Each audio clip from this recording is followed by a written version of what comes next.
Hello, everyone. This is Tom Fox, and I'd like to welcome you to the Daily Compliance News. The Daily Compliance News is an offering of the Compliance Podcast Network. August 21, 2019, the statement on the purpose of a corporation. In this episode of the Daily Compliance Report, we take a look at the fallout, commentary, and other from the Business Roundtable's Monday released statement on the purpose of a corporation. The New York Times gives a pretty good summary of the commentary on the subject. Some remarked it was too little too late and that it was simply a way to protect the rights and privileges of a corporation.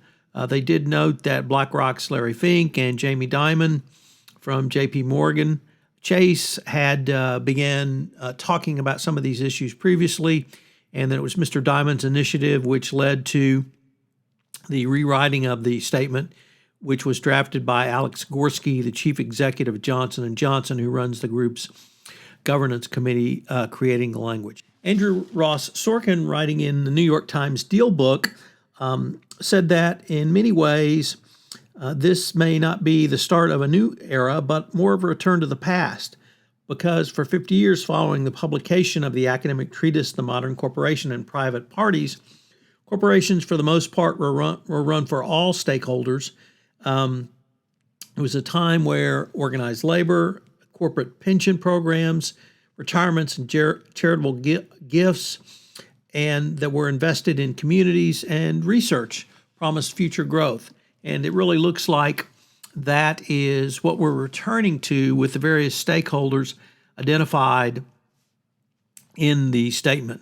So a plus from Andrew Ross Sorkin.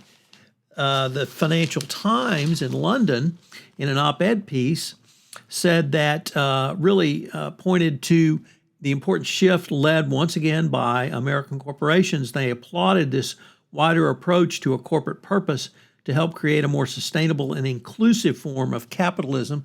They did note the proof will be in the pudding, where the rubber hits the road, of whether business will now put this change into practice. They note that regulators have a responsibility, but only if the law is changed to incorporate the stakeholders' statements or rights and obligations directly to corporations beyond simply what the current law requires. And then finally, in going the other way was, perhaps unsurprisingly, the Wall Street Journal op-ed piece. And they first used the statement to attack Bernie Sanders and Elizabeth Warren, which was interesting since many of the principles of the five stakeholders component came from Ms. Warren. And so, of course, the Journal attacked the business leaders for kowtowing and playing politics with the corporate organization.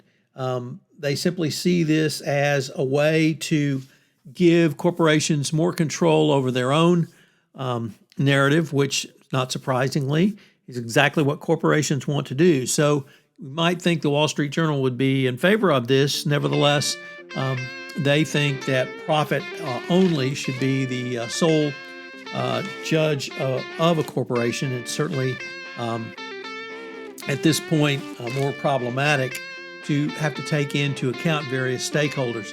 So a wide variety of commentary, I would say. On the whole, most of it was pretty positive. And certainly from the compliance perspective, check out my blog on the FCPA Compliance and Ethics blog to see how the compliance practitioner and indeed the entire compliance profession is going to benefit from this statement. It's something that we in the compliance community have been talking about for some time. From my perspective, it's certainly positive that the Business Roundtable has incorporated these stakeholders. The Compliance News is a production of the Compliance Podcast Network and a proud member of C-Suite Radio.